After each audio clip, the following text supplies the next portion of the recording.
frères dans la foi. Lorsque l'esprit de l'homme est libre, les capacités qui sont en nous se dévoilent.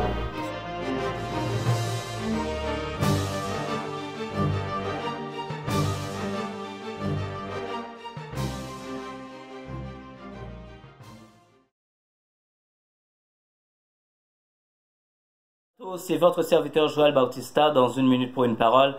Nous sommes en 2018 et nous avons laissé toutes les épreuves de 2017 derrière, toutes les mésaventures de 2017, tout ça c'est derrière.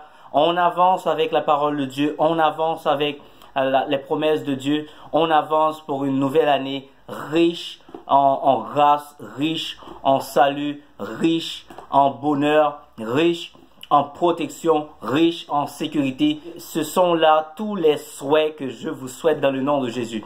Nous allons lire pour notre nouvelle série, comme vous le savez, qui s'intitule « Voir autrement ». Nous allons aborder quelques sujets, parmi lesquels nous allons aborder aujourd'hui un sujet qu'on trouve dans Jean 2, versets 1 à 12. Je ne vais pas lire tous les versets, mais je vais lire quelques versets tout au début. Il dit pour le premier verset, 2 jours après, il y eut un mariage à Cana, en Galilée. La mère de Jésus était invitée et on avait aussi invité Jésus et ses disciples à ce mariage. Je ne sais pas comment vous le voyez, mais inviter quelqu'un à un mariage qui est un événement marquant dans notre vie, qui est un événement extraordinaire dans notre vie, qui est un événement qui nous tient à cœur, cette personne doit avoir de l'importance pour nous. Je veux vous faire comprendre quelque chose. Je ne sais pas quels sont les projets que vous avez pour 2018. Les énormes projets, les projets que ce soit lucratifs ou à but non lucratif, que ce soit les projets qui ont rapport à votre mariage, que ce soit votre entreprise ou votre ministère. Mais sachez que inviter Jésus dans votre ministère, invitez Jésus dans votre mariage, dans votre projet de mariage, tous les projets que vous avez, revient à faire un pas important, un pas marquant.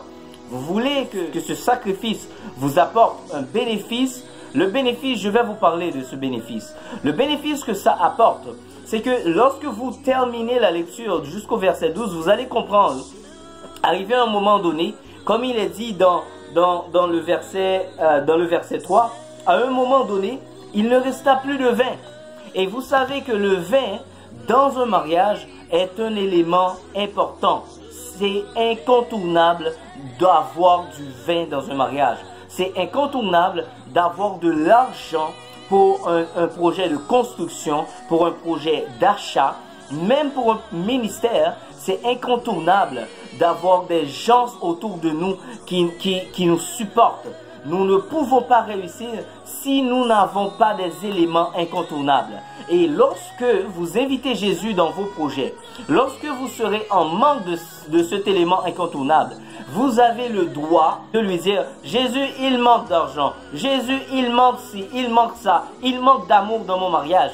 Il manque, Seigneur, et la maîtrise de soi. Il manque, Seigneur, les réconforts que j'ai besoin pour avancer. Il me manque la force pour avancer. Et si vous invitez l'Éternel au début, vous pouvez, au cours de route, lorsque vous rencontrez cette difficulté, et vous allez pouvoir lui parler. Vous avez débuté l'année avec beaucoup de projets. Des projets que vous n'avez peut-être pas encore invité Jésus. Alors moi, je vous invite à le faire parce que lorsque vous le faites, c'est à votre bénéfice. Vous vous souvenez, lorsque dans Matthieu 8, lorsque Jésus venait d'évangéliser et qu'il était dans la barque, sur l'embarcation avec ses disciples, il y avait un vent violent, il y avait une tempête. Les tempêtes arrivent toujours. Que vous faites quelque chose ou que vous ne le faites pas, les tempêtes, vous allez les rencontrer de toute évidence. Et la tempête agissait l'eau. L'eau représente quelque chose de grand, de très important. L'eau représente la vie. Et vous allez rencontrer des difficultés dans la vie. Toutes sortes de difficultés vont se manifester. Mais lorsque Jésus est avec toi dans la barque, lorsque Jésus est avec toi vraiment dans la barque, lorsque la tempête arrive, vous pouvez dire, Jésus, sauve-nous. Et il va vous donner la force, il va vous donner la lumière, il va vous faire comprendre qu'est-ce que vous devez faire. Donc ce que vous avez à faire pour cette année 2018, pour notre première capsule. Invitez Jésus dans ces projets que vous avez déjà écrits et même déjà commencés. Il n'est pas trop tard de rebrousser chemin. Demandez pardon à Jésus. Dites-lui tout simplement, j'avais débuté l'année, je ne t'avais pas invité, mais je te demande pardon. Si vous pouvez répéter cette prière avec moi. Jésus, j'ai commencé l'année sans toi, je le reconnais et je te demande pardon. Je t'invite dans ma vie, je t'invite à t'introduire, à t'immiscer dans mes projets de mariage, à t'immiscer dans mes projets d'entreprise, à t'immiscer dans mon ministère et montre-moi la voie, montre-moi comment je dois opérer, montre-moi comment je dois faire et c'est ainsi que vous allez opérer avec Jésus parce que lorsque les difficultés, je répète encore, je ne cesserai jamais de répéter ça, il y aura toujours de la difficulté. C'est pas parce que Jésus est avec vous que vous n'allez pas rencontrer de la difficulté.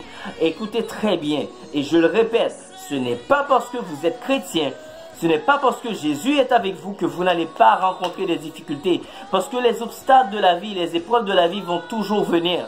Mais si vous invitez Jésus dans la barque, si vous invitez Jésus à votre mariage, lorsque je parle de mariage, je parle de projet, je parle de votre ministère, je parle de votre vie de famille, je parle de votre école, je parle de vos études, je parle de toute initiative que vous avez débutée cette année.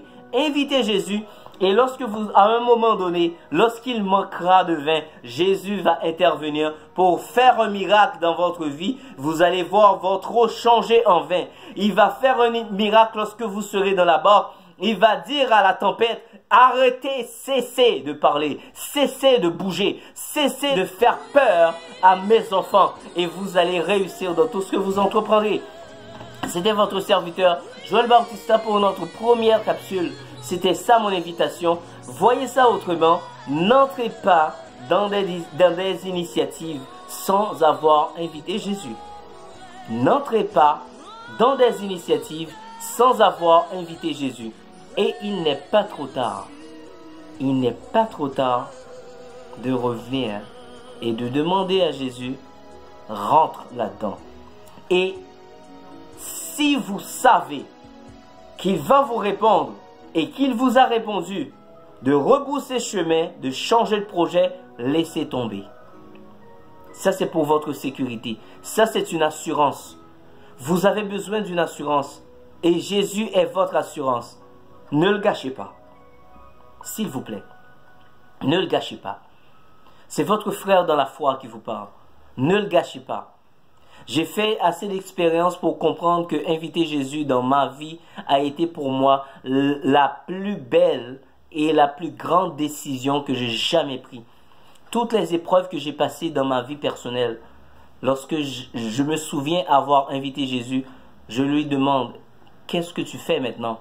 Là, je suis bloqué, qu'est-ce que tu fais maintenant? Et il me répond toujours ou il me montre exactement ce que je dois faire. À moins que je dis rien ou à moins que je veux rien faire. Mais il se manifeste toujours. Vous voulez expérimenter cette grâce. Voyez ça autrement. Invitez-le. C'était votre serviteur, Joël Bautista.